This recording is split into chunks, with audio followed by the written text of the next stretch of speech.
La féminité du Christ.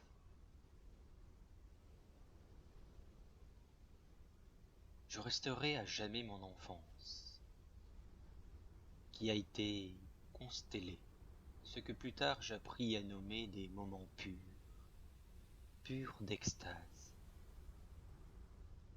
joie, allégresse, amusement, épanouissement, étant en tremblement organisme de mon profil psychographique, jouant à être sur telle mesure, et sans y voir aucune espèce de différence de nature, ni d'altitude, entre le fait de vivre, ce dont plus tard j'appris tardivement comme étant l'éveil. Pieds dans une flaque d'eau,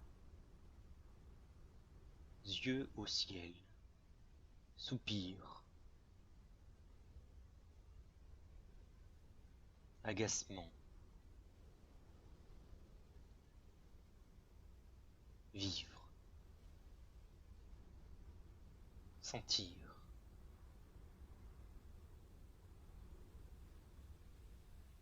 éveil d'apprendre ne point être universel, ayant sans aucune discrétion l'avantage de pourparler curieusement de ce dont les gens approchent avec prudence et beaucoup de réserve. Et j'en suis de cette singulisation, tout étonné et tout consterné.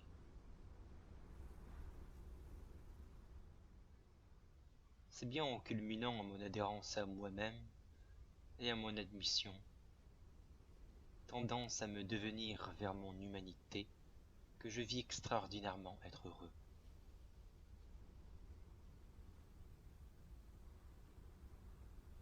Grande lucidité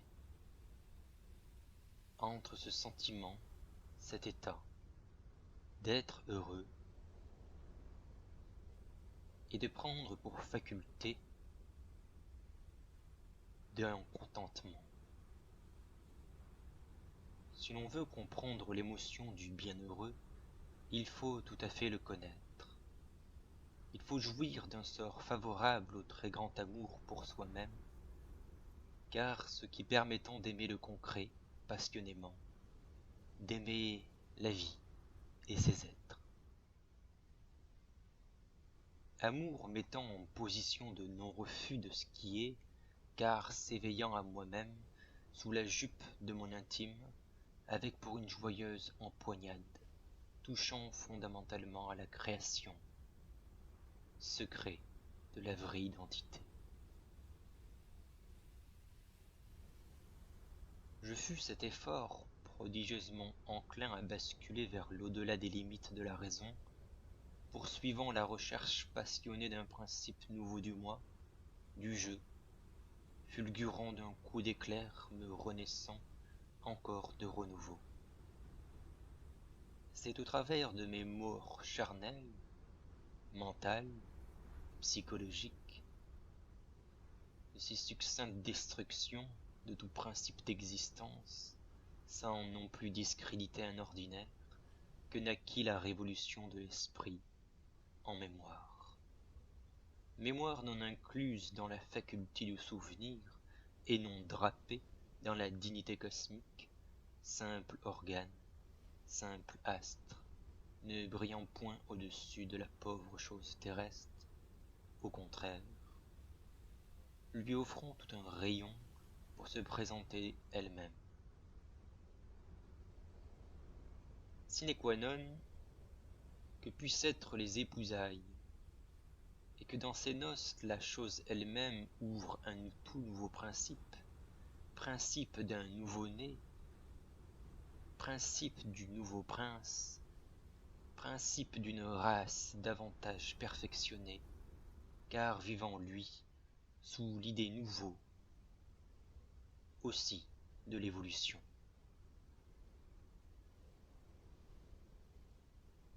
Le retour à la féminité du Christ. Qu'est-ce que le Christ féminin? La question est posée, car c'est ce qui monte dans l'humanité, et c'est ce que porte cette réémergence dans le maintenant, dans une sorte de réveil de l'équilibre sur la balance cosmique. Parce qu'en Christ il a manqué de sa féminité, que trop référencée par le mental basique sous l'icône d'un avatar ou très masculin. Idolâtré au cœur d'un monument, or Christ est manifesté à la binarité exclusive de la référenciation masculine et féminine, sans principe de genre, et je le dis ainsi, ceci est de même à la conscience. J'utilise le mot Christ délibérément, car c'est un message en soi, détenant dans le cœur de nombreux êtres une vibration puissante, mais que ce concept de ce que signifie être Dieu sur terre, à l'épicentre de la conscience vivante, et dénoué également du problème très confus de l'ego, lui-même qui a des appartenances qu'il souhaite acquérir. Pour ainsi dire, la formule que de dire prendre conscience de engendre la problématique de limiter en soi la conception mentale de ce qu'est le sujet principal conscient, or que la conscience arrive naturellement à soi, avouant, s'éclairant, s'éclairer, ainsi soi-même sur quelque chose, et d'une forme plus vertigineuse, d'une forme plus vertueuse. Le Créateur est pleinement incarné dans l'expression de son esprit. Et pour dire qu'il ne quitte pas sa création, et si jusqu'à présent cet accent a été centré sur le moi, il a été écarté du soi, écarté de l'âme, donc de la réalité directe que tout à chacun expérimente au long de sa quotidienneté, chaque jour, mais sans féminin. Et le cercle de divinité est incomplet en ce sens, et l'essence de l'amour et de la puissance n'est donc pas mélangée comme il se doit. Un des très grands miracles et mystères vient de l'équilibre, à la fois en ce qui est concerné comme étant masculin et au féminin exprimé dans les symboles des créatures de la terre. J'ajouterai aussi à la plénitude harmonique que peut vivre l'être lui-même au travers de ses diverses sensibilités. Et ce que j'eus enseigné sur les 7 flammes originelles est en 7 qualités ou accréditement divines, issues de la puissance ultime. Mais tout ceci nous le verrons en une autre initiation, parlant des rayons de l'absorption, fait en vie ou vide mentale. Retenez avec simplicité que s'il eut l'expression du Christ en chair masculine, il eut aussi également incarné pleinement le cœur du Dieu en tant que féminin. Tout comme je suis devenu l'expression vivante du masculin, qui sous la féminine partie aurait un message incomplet. Nous sommes telle une flamme de bougie, sachez-le, qui ne peut brûler que lorsque nous sommes ensemble. Si la bougie elle-même est la force de vie, ou la vitalité, au-delà des apparences des choses, il est alimenté cette expression en l'intérieur du monde, en chaque instant, dans les domaines de la vie et de la lumière qui est donnée naturellement. C'est en étant comme étant lui-même au cœur de cette bougie, Dieu brûlant de vie, de cette flamme naît la lumière, c'est une liberté, c'est un mouvement de vie qui est divin, alors qu'il tend la main et fait plus ce qu'il est. On la nomme, autrement dit par cette expression de flamme et de lumière, aussi une nouvelle forme comme étant la chaleur de bougie ou de flamme parfaite. Vous pouvez facilement, bien qu'il vous faudra énormément de clarté, voir l'histoire de Yeshua, afin de vous aider à débloquer le discernement et réclamer pour comprendre aussi sa partie et son expression féminine en conscience de Myriam. Nous arrivons à l'endroit où elle se déploie, où elle entre dans cette fameuse vérité, au-delà de toute véridicité de chacun, vérité de sa nature divine, qui devient la parfaite et la glorieuse partenaire de l'expression affirmativement et corieusement évoquée du Père Christ, de l'ultimité, de l'intime. Le masculin en force et le féminin en tendresse. Voilà. Cela nourrisse l'amour comme étant une sorte de pulsion et de rétraction d'un seul cœur. Y voyant la graine éternelle de la divinité en chacun, croître alors par la douceur de la terre et la force du ciel.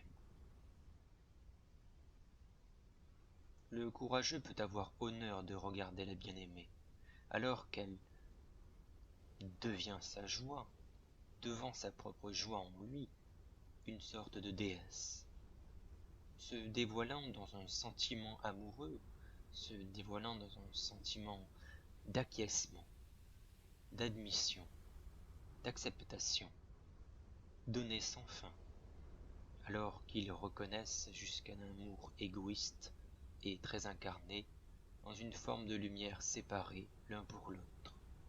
C'est un amour perdu. L'observateur peut comprendre pleinement le pouvoir divin non seulement comme la chair, mais aussi l'arche de la foudre. Non seulement ce qui brille si fort qu'il faut le remarquer, mais aussi comme un pouvoir de soutien de l'amour pour apporter à chaque vie ce qu'il y a de plus riche dans sa plénitude.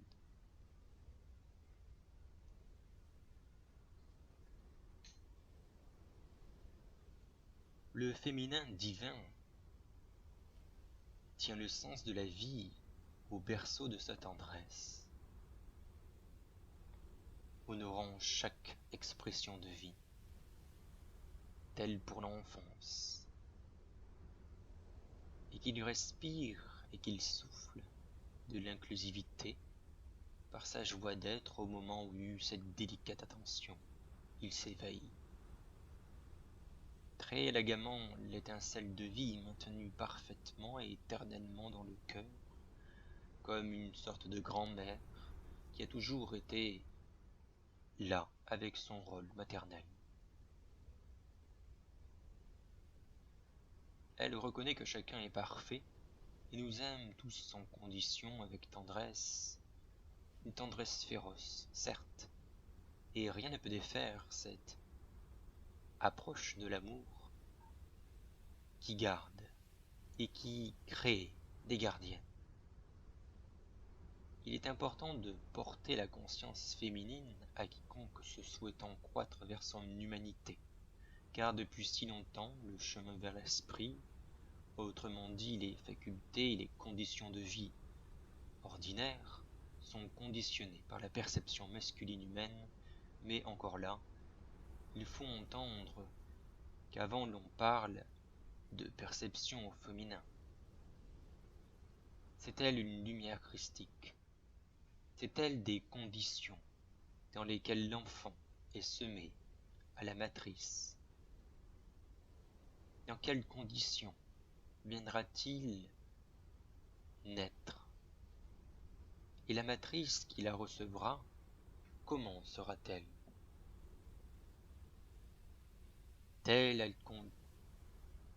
Telle condition, tel ou autre niveau de fréquence vibratoire du futur enfant sera-t-il, par lesquels il y a des matériaux possibles pour se construire? Alors il ne faut pas prendre à la légère le respect de l'acte de la création. Je veux vous dire de rompre avec la vision qui vous a été donnée, vision du Christ remplie de jugement et de brutalité, avec des idées de torture et de péché, avec des milliers de conditions ritualisantes au travers du monde collectif et de toutes ces formes tordues de religiosité, de philosophie, même dans les voies de la spiritualité qui croient compléter le manque d'équilibre et une ouverture au tout vivant, si le masculin et le féminin sont apparemment enclins vers un cœur, l'on se souvient très peu de la grande flamme, et l'on se souvient très peu d'un cercle, et l'on se souvient très peu d'un renouveau, qui est maintenant que trop souvent à chaque cœur, oublié comme étant une nouvelle réalisation immédiate, instantanée pour chacun à partir du moment où il existe, fait comme étant potentiellement sa révélation, révélation à l'unicité, révélation à Dieu, potentielle éclosion, potentiel éveil. L'océan d'amour est complet que lorsque l'amour encercle l'amour lui-même qui est donné à aimer, qui s'attend simplement au-delà de tous les aspects du temps et du mouvement, ne vacillant jamais, ne changeant jamais. C'est un océan qui crée des conditions de naissance sur votre propre pan de réalité. Et sur le chemin, rassurez-vous, vous aurez aussi la douche qui détient une eau et une lumière qui marche dans le monde et qui l'éclaire. Oui, parfait frappant, avec un son de tonnerre dans la grande explosion de la vie, ouvrant paupières au matin, fermant paupières au soir. Nouveau monde qui s'épanche à sa propre vision, nouvelle expression de l'esprit.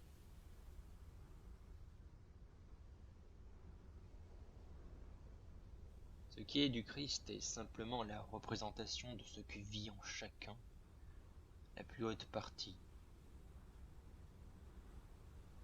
La cime de l'intime au travers de l'intimité est la partie qui en votre être et pour chaque être fait comme une flamme jumelle qui a le droit d'appliquer et d'équilibrer tous les principes et toutes les conditions requises et comprises de l'univers, les lois à percer, ses mystères, avec ses parties féminines et masculines, avec sa neutralité.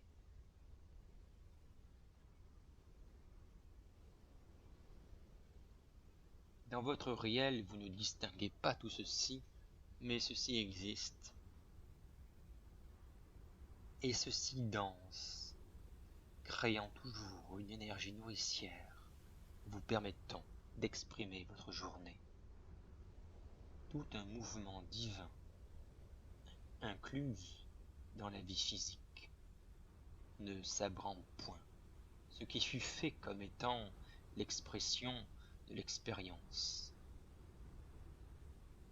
Amour, énergie, quiconque voudrait vivre ceci n'a qu'à simplement vivre, et remarquer sa vie comme à l'image d'une planète qui se laisse accéder, qui se laisse diriger par une force ou un courant gravitationnel, force d'attraction qui l'entraîne au roulement.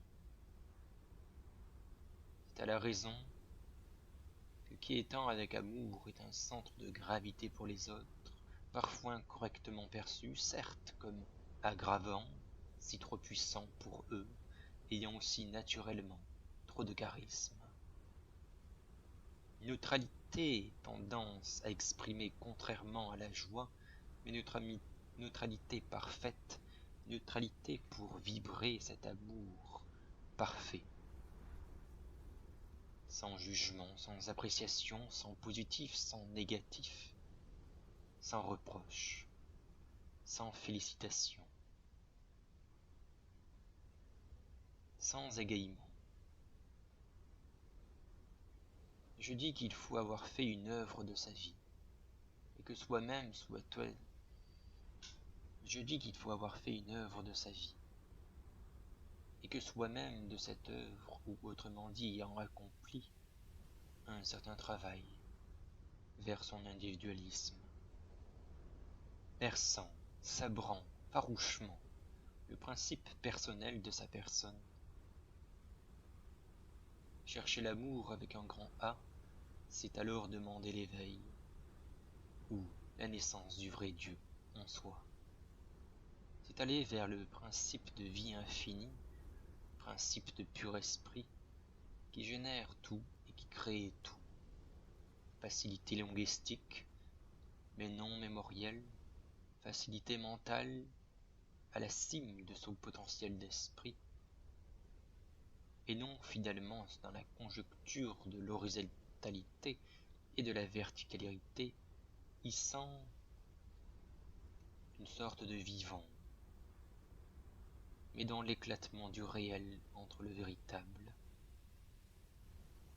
Quiconque voudrait connaître le véritable amour psychologique doit maîtriser tout ce qui est de parapsychologique, connaître les lois astrales, et l'on doit obligatoirement réduire les imperfections de son être, réduire toute influence, tout ajustissement, comprendre ce qui se passe, comprendre ce qui vient et ce qui s'en va, comprendre les influences, comprendre la magie, comprendre comment naît le miracle. Il faut s'en relier à la perfection de l'âme, ainsi dire faite en sa réalité, des œuvres et remarquant la plus belle poétique, quand bien même pourrait-elle être simplement une relation affective. En résumé, c'est suivre le protocole offert d'ascension, qui est en s'incluant consciemment et sans demi-mesure en chaque seconde d'une vie.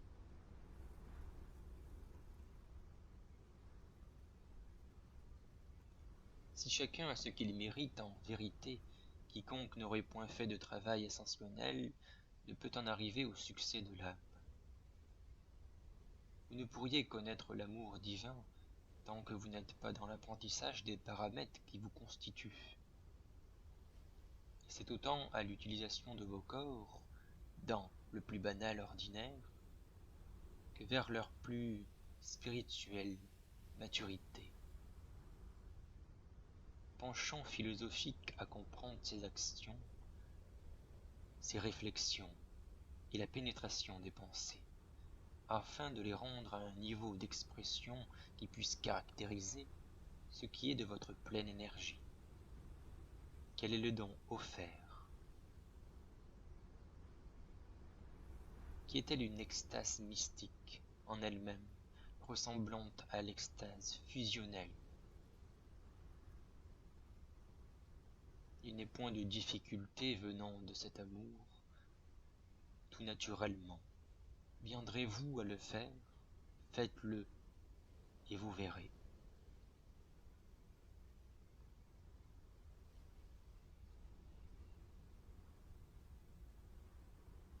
Aucune difficulté, et les seules se pouvant naître en toi sont celles que tu as générées par ce que tu as cru. Soit des idées et des pirates du système spirituel. Quiconque souhaitant vivre simplement tout ceci et bien heureusement en reliance peut sabrer impitoyablement la traduction faussée qu'il lirait. Il doit tout réajuster.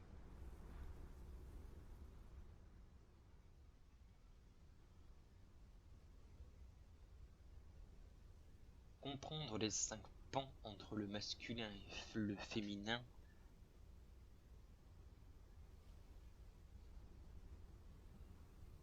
comprenez le premier pan comme étant le pan physique, correspondant à l'attraction sexuelle, preuve d'aimer se voir, preuve d'aimer se toucher, preuve d'aimer se sentir.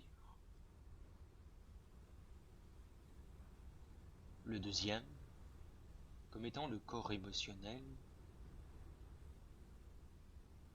preuve de ce devoir partagé, correspondre, la sensibilité, et se faisant une proximité sentimentale, une affectation.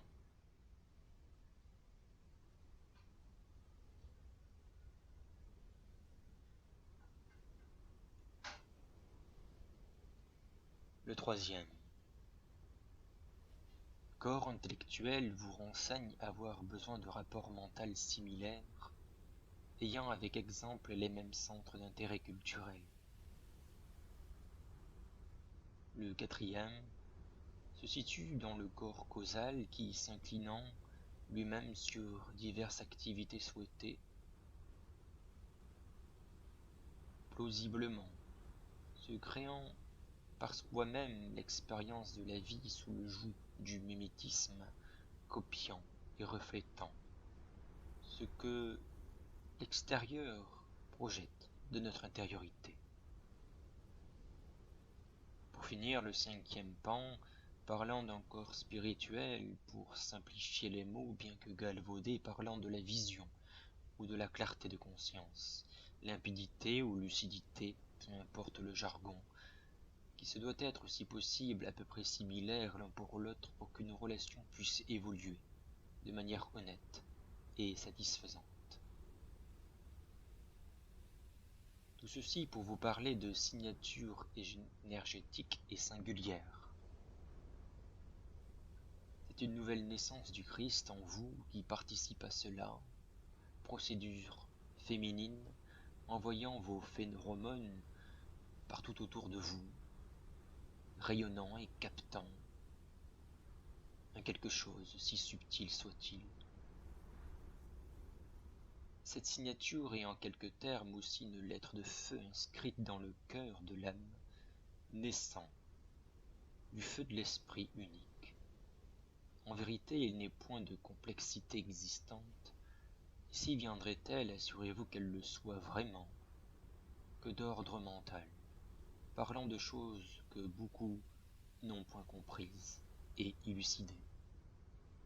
Par conséquent, vos relations d'échec sont simplement des relations créaturielles, non point fraternisées, car remplies que de trop et de corps perturbés. Et vos relations humaines échouant non plus sur une base que pour un manque d'œuvre spirituelle. Pour ainsi dire qu'il n'est point utile de trouver une explication magique et évoquer quelconque mensonge ou quelconque faute de l'un et de l'autre. Chers amis, toujours viendrez-vous durant votre parcours initiatique face au visage de peu de foi, pris d'attitudes préhistoriques, oui, puisque cherchant à ce que vous leur annonciez vérité, et dans la mesure que vous aurez offert la leur en la faisant vôtre, et en donnant de toutes les manières et de toutes les mesures que vous le pourrez. Mais or qu'en vérité, n'en souhaitant pas moi, à recevoir de vous. C'est tout un travail qui fut mâché, et qu'ils ne peuvent entreprendre par fainéantise, et non par parole de vérité. Mais encore s'en cacheront-ils toujours par petitesse d'esprit et la formule que de dire « Et toi, qui me dit que tu m'annonces vérité ?» Rendez-vous compte qu'à cela, vous ne pouvez rien. Souvenez-vous, s'il vous plaît, à celui qui juge sera jugé, qu'il sera jugé du jugement, et on lui mesurera avec la mesure dont il mesure. Comprenez qu'un tout instant, vous pouvez chercher votre cœur aimant et aimantant, favorisant votre propreté et entreprendre une évaluation profonde, comme tout à fait honnête, de ce qui fut fait, de ce qui est aussi pour vous. Comprenez qu'ainsi, pendant que je parle de vérité et de l'objectif d'un plus grand travail que tous n'auront jamais à faire. Comprendre profondément que tout est un et que l'unité est riche. Dans un jargon multidimensionnel, l'académie spirituelle, et qu'elle est vécue simultanément en de nombreuses apparences. De façon à la fois consciente et par cœur.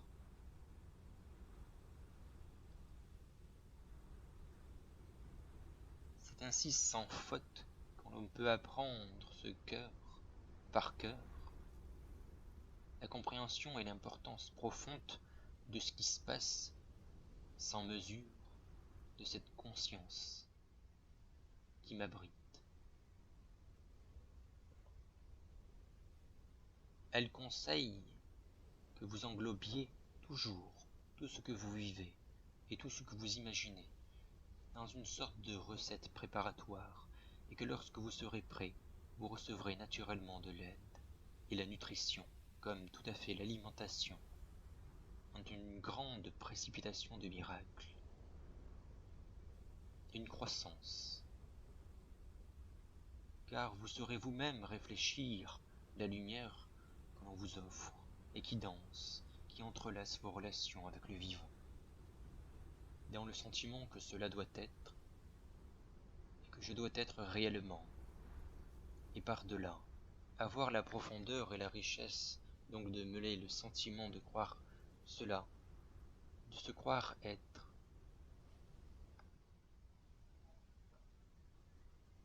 que de se dire je dois être vraiment,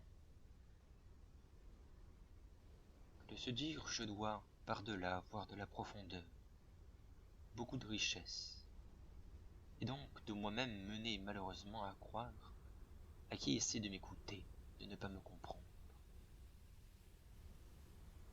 Yeshua disait, ne jetez pas vos perles devant les bourseaux. En effet, car ces perles, si grandes vérités initiatiques sont-elles, que tous les êtres ne sont pas forcément prêts à les accepter. Et si vous le leur présentez, non seulement ils ne les apprécieront pas, mais viendront-ils à vous déchirer, comme à vous couler, et pour vous en faire douter, mais qui en vérité n'en ont point pour vœu malgré leur attitude, puisqu'en effet vous confiant de leurs propres doutes, tant qu'ils sont lourds, occultes, nuageux, pour eux-mêmes. Ils vous les confient avec espoir que vous les rehautiez dans la cime de votre esprit, que vous corrigiez les erreurs, sans leur en faire la leçon. Il est donc risqué de ne pas révéler les vérités spirituelles à ceux qui ne sont pas prêts à les recevoir. Une réalité qui peut donner l'illumination à quelques-uns, mais provoquer aussi chez la plupart de dangereuses fermentations. Et Christ m'en a-t-elle annoncé dans le parfum comme il s'ensuit. Lorsque tu as l'initiative de parler, ne remue jamais un lourd, sol et compacté. Cela peut créer des dégâts. Alors que ton geste soit doux comme si tu semais à la volée, et que ceux qui me reçoivent, qu'ils accueillent ma graine, et que sa levée puisse être là où tu la laisses. Et si elle ne lève point, alors qu'il la laisse disparaître. Cela offre les éclaboussures du soleil, qui ne cherche pas à s'étendre, ni à semer à l'idée de répandre une vérité toute faite, ni à inventer un nouveau credo.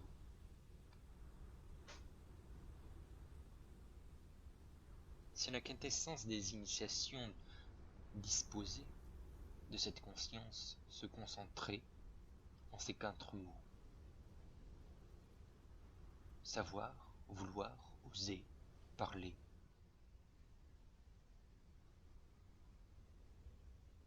Serait pas facile de comprendre qu'en ce jour, les plus grandes tragédies de l'humilité, qui ont eu tendance, qui ont fait des tendances aux gens utilisant les meilleures choses pour créer les pires entreprises. C'est donc qu'au temps donné, contrairement à ce que vous imaginez, si peu sont-ils d'être illuminés, c'est-à-dire éclairés de lumière, remplis de limpidité, car se voulant comprendre véritablement en faisant de chacun un livre de grandeur, que l'on doit souvent savoir, vouloir, oser et se taire.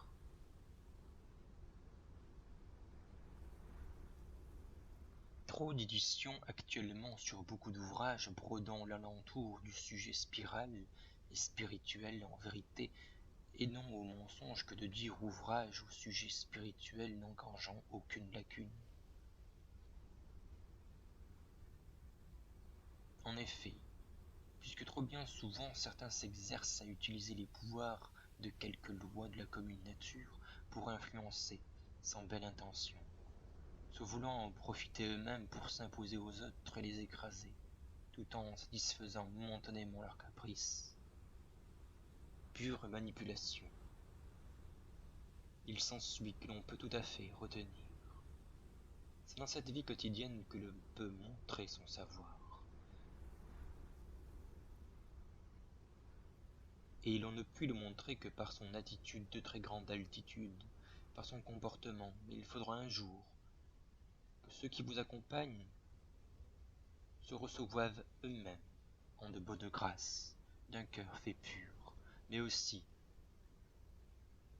un simple éclair d'esprit, de reconnaissance, afin de commencer à remarquer toutes les vertus et les beautés que vous émanez.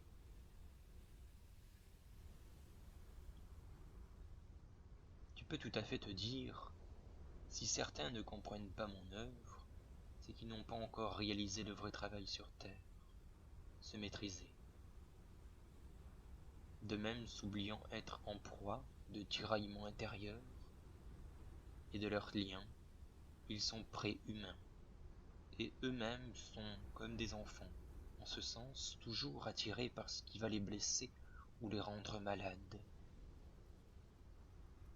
Sachez que parfois, même si vous avez pitié, vous ne pourrez rien pour celui qui n'a pas décidé à faire lui-même des efforts. Triste à dire, mais réel. Celui qui n'a aucun ordre en lui, vivant une vie déréglée et mensongère, n'a point d'espace pour y recevoir même quelques rares rayons. Encore moins sera-t-il disposé à la purification, mais enfin, pour de révélation et de transformation. Qu'il commence donc à s'éduquer, à lire vos livres, à réfléchir, à discerner, qu'il s'oriente hors de son évolution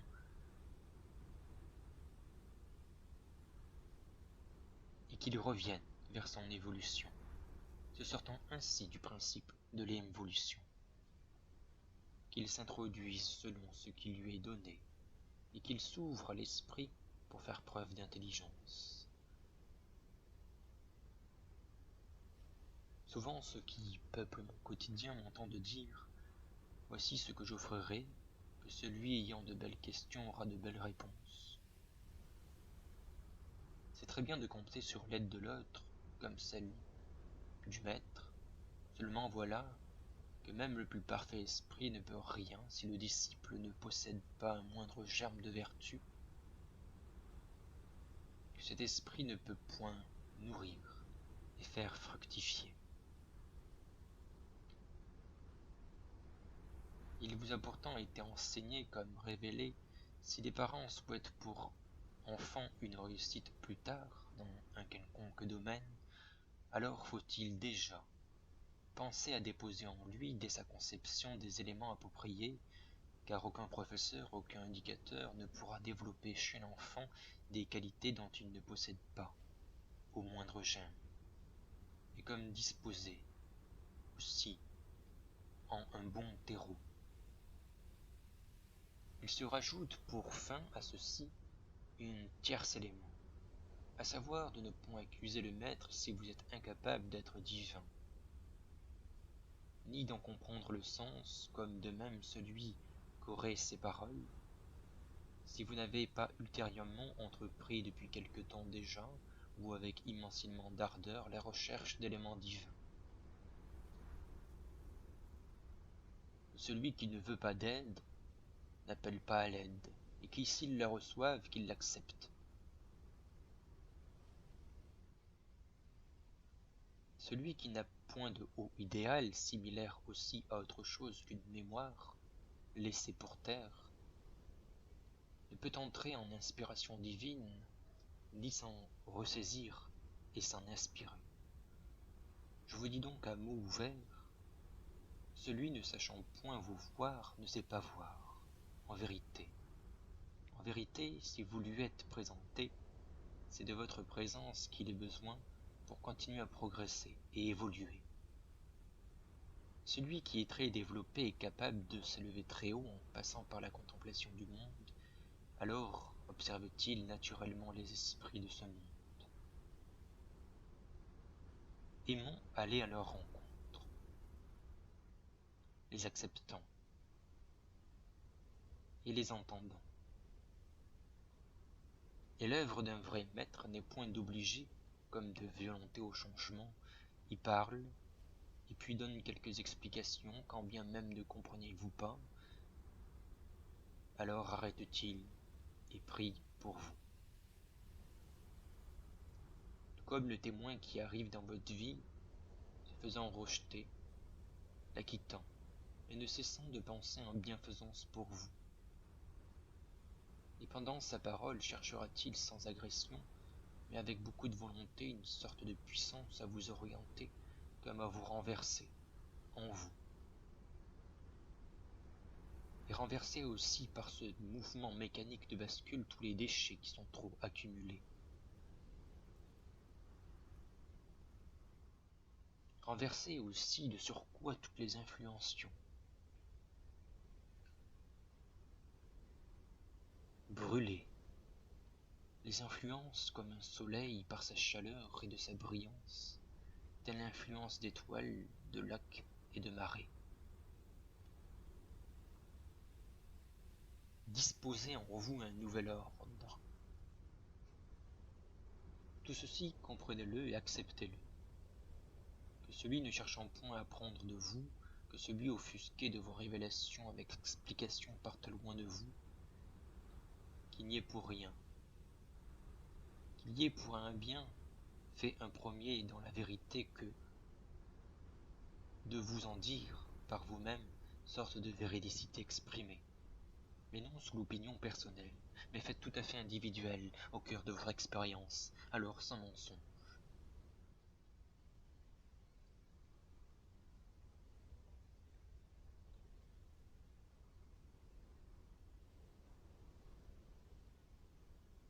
Si tel individu ne veut plus de vous, vous souhaitant au revoir, alors après la vie sera d'une très grande puissance, car elle aura suffisamment façonné et elle aura suffisamment donné des leçons. Peut-être reviendra-t-il vers vous, alors vous lui expliquerez ce dont il n'était pas prêt. Même si le mental te joue des tours, et si tu dis avoir gardé un mental correct pour faire un ordinaire, tu n'as pas à mêler ce mental à une notion d'enseignement.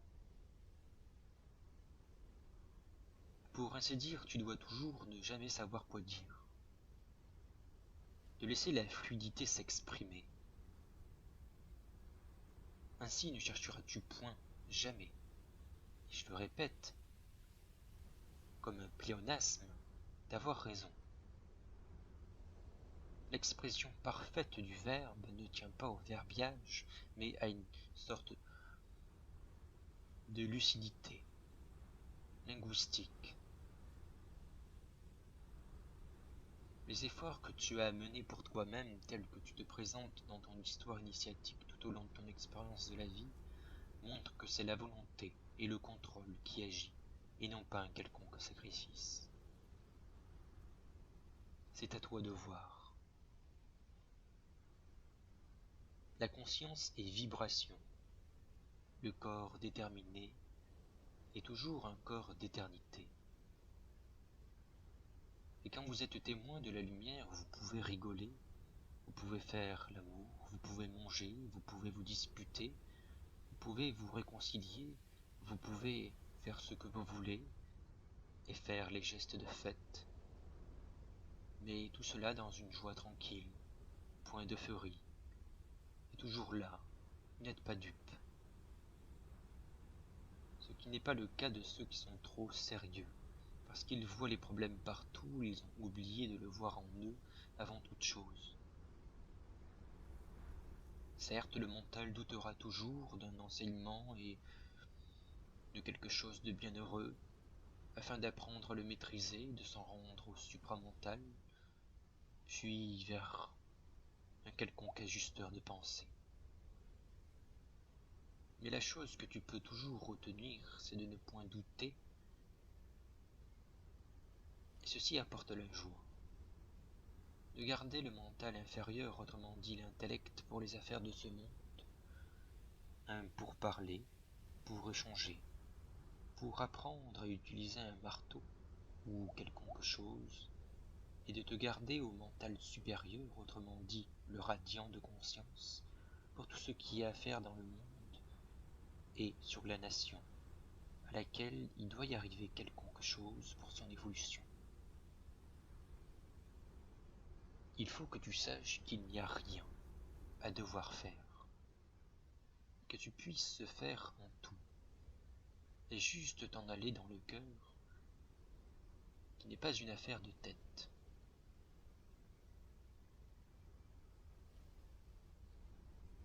Garde ton énergie, ne gaspille point, et un acte juste.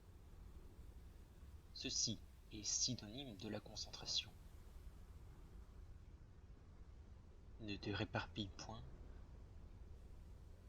et juste au maître ça, et tu verras que la conscience, comme tout à la lumière, suivra la pensée en totalité. Et si de cette pensée tu gardes la tête faute, et tu gardes donc du coup le regard sur le théâtre, tu verras que tu n'en es pas sorti, mais qu'il est beaucoup plus joueur. Si la pensée est de sortir du théâtre, vous allez voir que le théâtre est une illusion, et qu'il n'y a pas plus d'acteurs que d'observateurs, il y a juste la vie qui se joue. Et quand vous voyez ça, comme par hasard, la joie apparaît. Et je parle pour tous ceux qui ont mis des forteresses historiques, psychologiques et conceptuelles sur l'idée de la vibration. Passe si tu veux au temps de Toumaï, ça serait toujours les mêmes choses. Je le vois, puisque tout a cessé d'exister, se perdant à l'œil du concept. Ne sois point confus face au confusionnaire. En vérité, ils ne reconnaîtraient en aucun cas ce qui est du Christ, pas même un seul sourire, cela même s'il viendrait jusque devant leur porte puis chez eux. Celui qui parle l'est.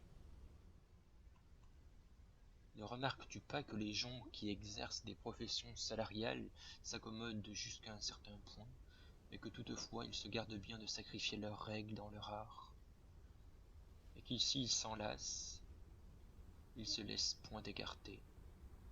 N'est-il pas étrange que l'architecte et le médecin fassent plus de compte des principes de leur art spécial que l'homme n'en fait de la loi qui est la sienne, et qui lui est commune avec les dieux? Celui qui a vu le temps, ou qui a vu toute la vie, alors il vit dès à présent le fait d'avoir tout vu, tout ce qui a été dans toute éternité, tout ce qui sera dans un avenir également infini, car tout en général se ressemblant et tout uniforme. Ceci je pourrais aussi le répéter, que celui qui a vu le temps où il vit, alors il aura tout vu.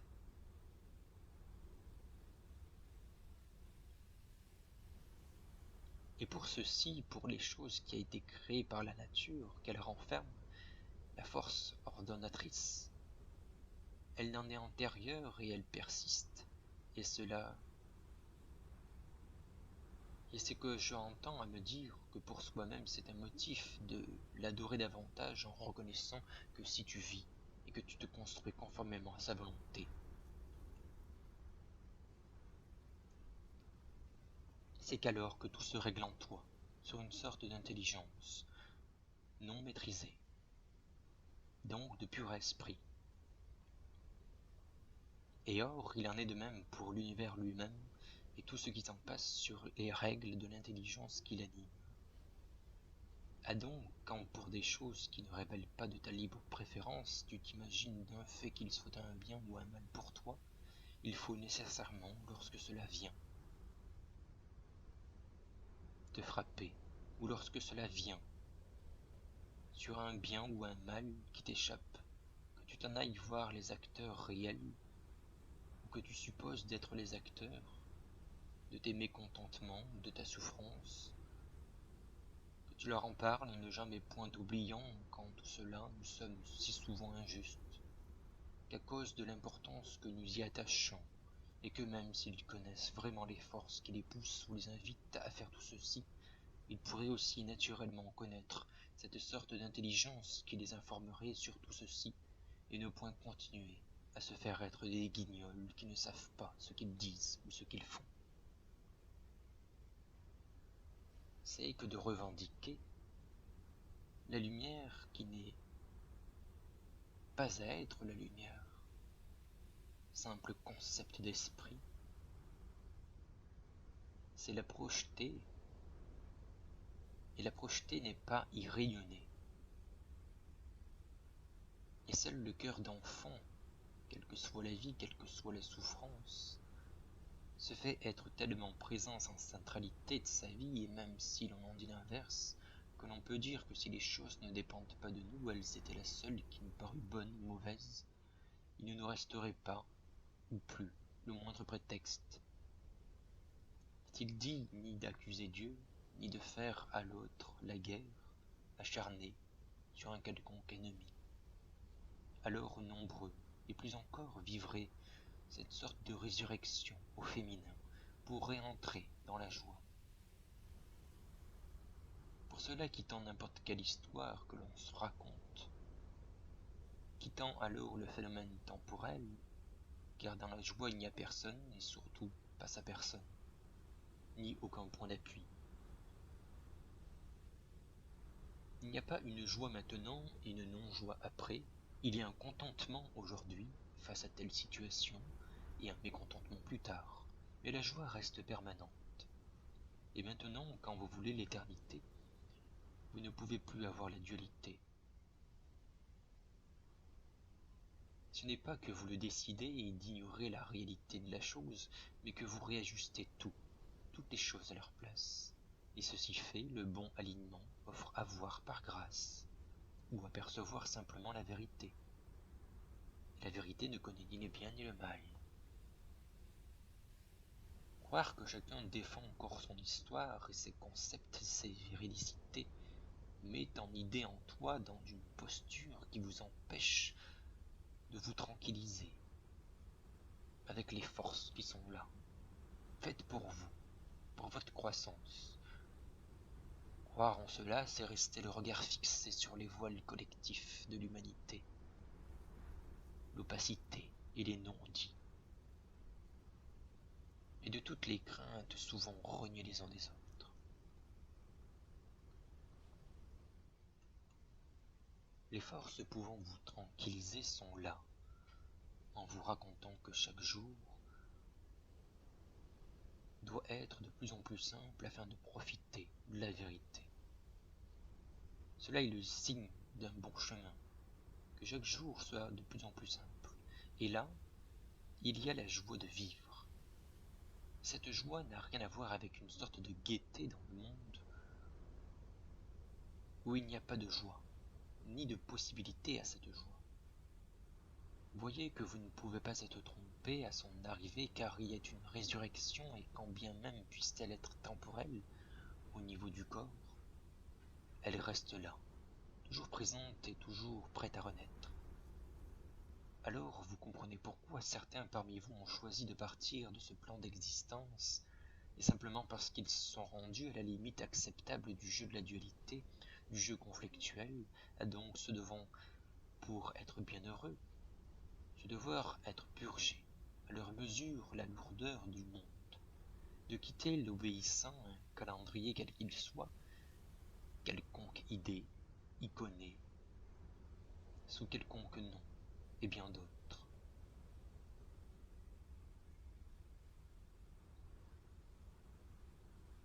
Pour vivre la pure lumière qui est déjà, mais encore inscrite dans une histoire ou, peut-on dire, un quelconque scénario fraternel proposant sur ce monde, vous pouvez dorénavant avouer et remarquer vraiment que la liberté n'a que faire des circonstances astronomiques de ce monde, du mouvement de la Terre ou des mouvements face à la conscience, mais dansant assurément et doucement avec les mouvements des cieux au tréfonds, de qui vous êtes pendant que vous cherchez à vous devenir. Celui qui n'est pas encore libre est encore celui se référençant à quelques entités astrales ou célestes pour l'orienter, le guider, le conseiller, reprenant les paroles de quelques-uns sans les avoir mûrement réfléchies, sans les avoir transformées, sans les avoir sublimées, sans les discréditer, sans oubliant son propre nom ainsi que celui de son créateur. Alors n'y voyez pas être l'élite ou les privilégiés à nous contacter, bien au contraire même, que celui qui se référence au contact astral cosmique est bien plus bas que celui vivant sa vie bien tranquillement. Vous pouvez bien réfléchir ce qu'est le concept de la liberté, de n'être plus identifié à rien, pour que voici en totalité vous devenez vivant. Et à la mort de ce monde, la mort de ce corps, la mort de ce que l'on voit, la mort de qui que ce soit, ne peut rien vous dire. Il y a juste simplement un instant éclairé, un instant expérimenté, un instant de pur amour, un instant permettant la pure joie. Là, loin des idées de tête, simplement dans le cœur, vivant la vie qu'il vous est donnée, inscrite en lettres de feu, il apparaît que revendiquer la lumière n'est pas être alors la lumière, et la projeter n'est pas y rayonner. Là est le principe féminin du Christ.